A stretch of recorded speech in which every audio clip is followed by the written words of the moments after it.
ఎప్పుడు ఆలోచించలే. తర్వాత చాలా మంది కూడా బండి సంజయ్ హిందుత్వం ఆడతాడు, బండి సంజయ్ నయా పైసా దేలే, బండి సంజయ్ ఏం చేయలే అని చెప్పి ఎవరైతే పిచ్చి కూతలు కూసిరో వాళ్ళను ఎక్కడ దెబ్బ కొట్టాలనో అక్కడ దెబ్బ కొట్టి ఇదిరపై నరేంద్ర మోడీ గొప్పతనం, నరేంద్ర మోడీ ప్రభుత్వం కరీంనగర్ చేసిన అభివృద్ధి ఇది, బండి సంజయ్ తీసుకొచ్చిన పైసలు ఇవి.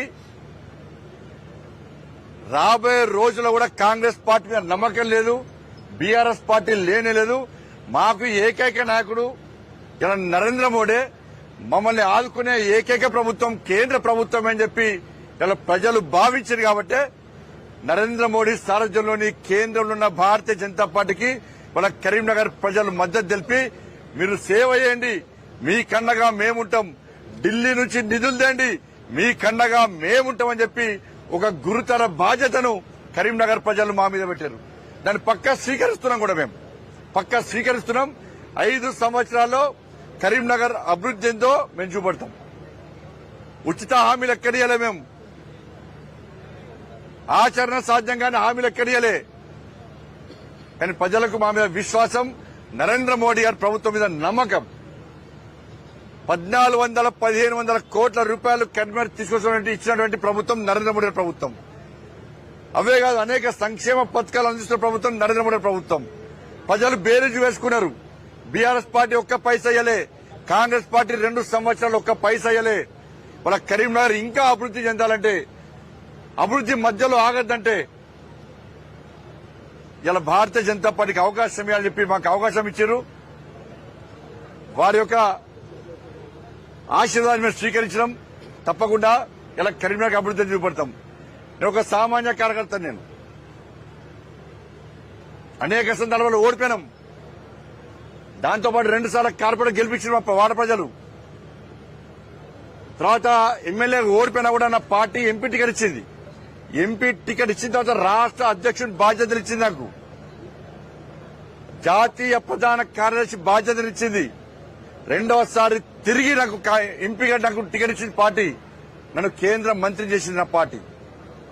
పార్టీ ఏదైతే బాధ్యతలు ఇచ్చిందో దాన్ని తూచా తప్పకుండా అమలు చేస్తూ ఒక సామాన్య కార్యకర్తగా ఇలా ప్రజల మధ్య తిరుగుతుంటే వాళ్ళ కరీంనగర్ ప్రజలు ఇలా భారతీయ జనతా పార్టీకి బ్రహ్మరథం పట్టడం నిజంగా ఇది పట్టలేని సంతోషం. ఇది జీవితంలో ఎప్పుడు మర్చిపోలేని సంతోషం. ఇది ఒకప్పుడు దేశంలో 2 సీట్లు బీజేపీ, ఇవాళ కేంద్రంలో అధికారంలోకి వచ్చింది. ఇవాళ కరీంనగర్ లో మొన్న 2 కార్పొరేటర్ మేము. ఇవాళ కరీంనగర్ కార్పొరేషన్ లో ఇలా భారతీయ జనతా పార్టీ జెండాను ఎగరేసినాం. ఇలా రాబోయే రోజుల్లో తెలంగాణ రాష్ట్రంలో కూడా ఇలా భారతీయ జనతా పార్టీ జెండాను పక్కా ఎగరేస్తాం మేము.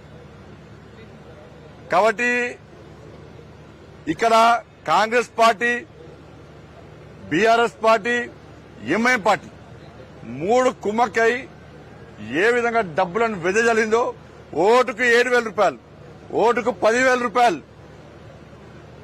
ఇలా మా పార్టీ నాయకులకు కూడా మా పార్టీ అభ్యర్థులకు ఫోన్ చేసి 50 లక్షలు ఇస్తాం, 1 కోటి రూపాయలు ఇస్తాం, మీరు గెలుస్తున్నారు, మా పార్టీకి రండి అంటే మా పార్టీ అభ్యర్థులు ఏ విధంగా వాళ్లకు సమాధానం చెప్పాలో ఆ విధంగా సమాధానం చెప్పారు. రాష్ట్ర ముఖ్యమంత్రి గారు వచ్చారు. రాష్ట్ర ముఖ్యమంత్రిని సరిపోలే, బడేబాయిని పంపిండు, మళ్ళా అసదుద్దీన్ ఓవైసీని సరిపోలే, చోటేబాయ్ అక్బరుద్దీన్ పంపించిండు సరిపోలే. మహారాష్ట్ర నుంచి వినిపించుకున్నారు, ఢిల్లీ నుంచి వినిపించుకున్నారు, కర్ణాటక నుంచి వినిపించుకున్నారు. ఎంఐఎం పార్టీ నాయకులందరూ వచ్చి ఈడ కలి ఎదిరినా కూడా ఇలా వాళ్ళు ఏం బిక్కలేకపోయారు. ఇలా కరీంనగర్ లో భారతీయ జనతా పార్టీ కార్యకర్తల దమ్మేందో ఇలా వాళ్ళు చూసి ఇలా పారిపోయారు కరీంనగర్ నుంచి. నేను మొదటి నుంచి చెప్తున్నా, అభివృద్ధి నినాదంగా మేము ముందుకు వస్తున్నాం, అభివృద్ధి మంత్రంగా మేము ముందుకు వస్తున్నాం. మేము ఏం చేస్తామో చెప్పినాం. ఆ విశ్వాసం ప్రజలకు వచ్చింది. వాళ్ళ మాకు అభివృద్ధి కావాలి, సమస్యలతో తల్లడిల్లుతున్నాం. ఇవాళ ఇన్ని సమస్యలు తీర్చింది భారతీయ జనతా పార్టీ, ఇంకా తీర్చే అవకాశం అనేది భారతీయ జనతా పార్టీ అని భావించింది. కాబట్టి కేవలం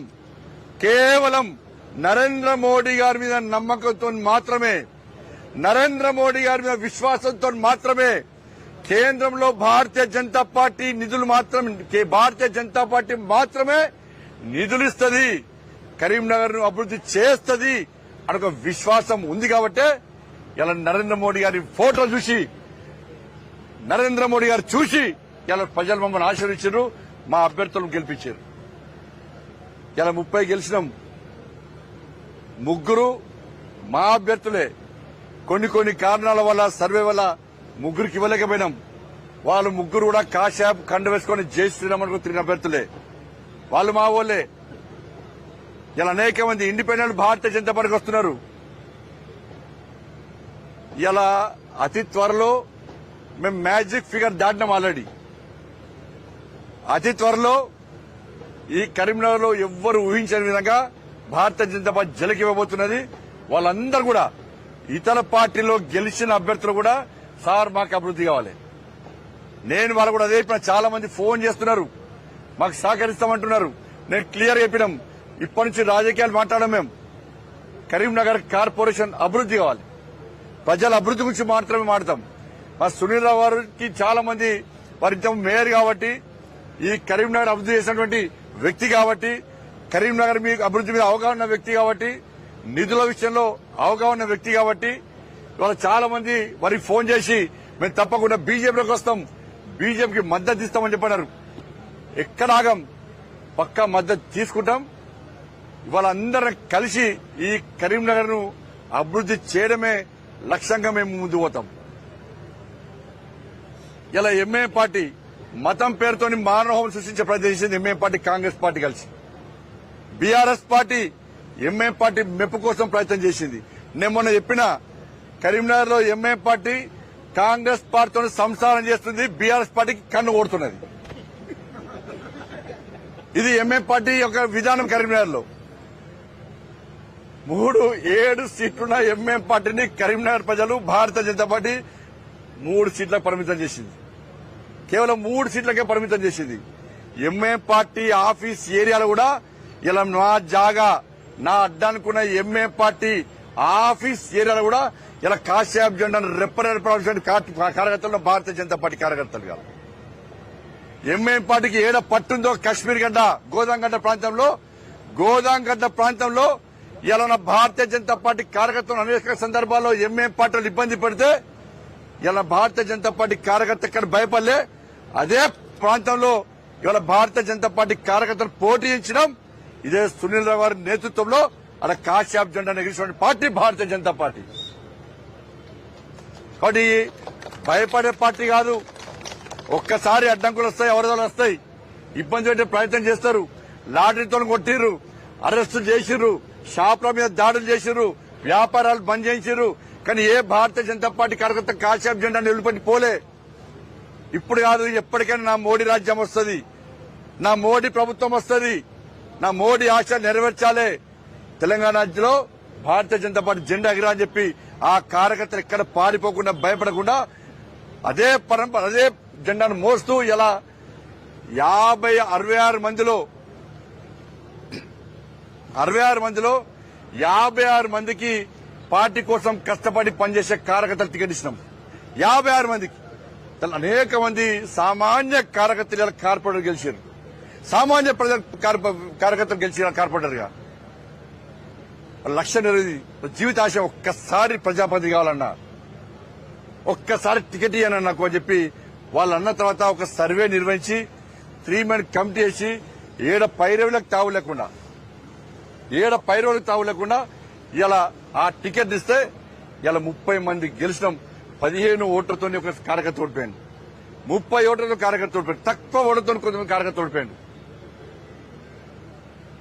బట్ దీంతో పాటు ఇలా ఇక్కడ కార్యకర్తల కమిట్మెంట్ ఇలా కష్టపడి పనిచేసారో దాదాపు వారం రోజుల పాటు అన్నా ఓటేయండి, అమ్మ ఓటేయండి, అంకుల్ ఓటేయండి, ఆంటీ ఓటేయండి, తమ్ముడు ఓటేయండి, కేంద్రంలో మోడీ ప్రభుత్వం ఉంది, మేము నిధులు తీసుకొస్తాం, మేము అభివృద్ధి చేస్తాం, మాకు అవకాశం ఇవ్వండి అని చెప్పి ఇలా అనేక మంది కార్యకర్తలు నాయకులందరూ కూడా వాళ్ళ సొంత ఇక్కడ వాళ్ళందరూ కూడా వాళ్ళ సొంత పనులు వదిలిపెట్టి కుటుంబాలను వదిలిపెట్టి ఇలా కరీంనగర్ లో ఇంటికి దండం పెట్టి రిక్వెస్ట్ చేసి ఇలా ఓట్లు వేయించుకున్నారు. ఇవాళ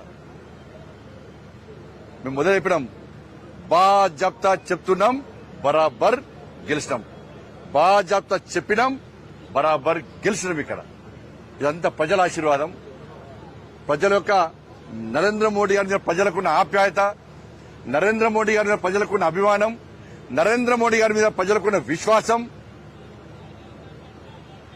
కాబట్టి అవన్నీ కూడా వాళ్ళ అన్ని కలిసి వాళ్ళ గెలిచినాం. చాలా సంతోషం అనిపిస్తున్నది.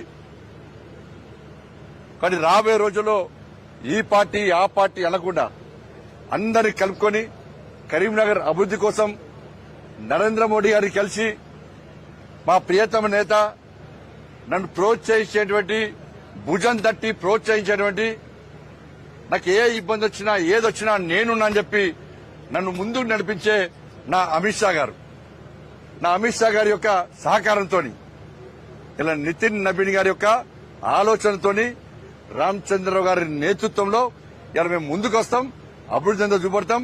ఇదే కాదు, ఇలా కరీంనగర్ లో ఏ విధంగా విజయం సాధించినామో వాళ్ళ హైదరాబాద్ భాగ్యనగర్ కూడా రేవంత్ రెడ్డి గారి ప్రభుత్వం సొంత ఆస్తులు అన్నదమ్ములు వంచుకున్నట్టు, వీళ్ళు కష్టపడ్డ ఆస్తులు అన్నదమ్ములు వంచుకున్నట్టు రేవంత్ రెడ్డి గారు, ఓవైసీ కుటుంబం ఇద్దరు కలిసి హైదరాబాద్ ను పంచుకునే ప్రయత్నం చేశారు, విభజించే ప్రయత్నం చేశారు. ఎంఐఎం పార్టీకి ఒక ఏరియాను గుత్తా రాసిచ్చి మీరు దీన్ని దున్నుకోండి,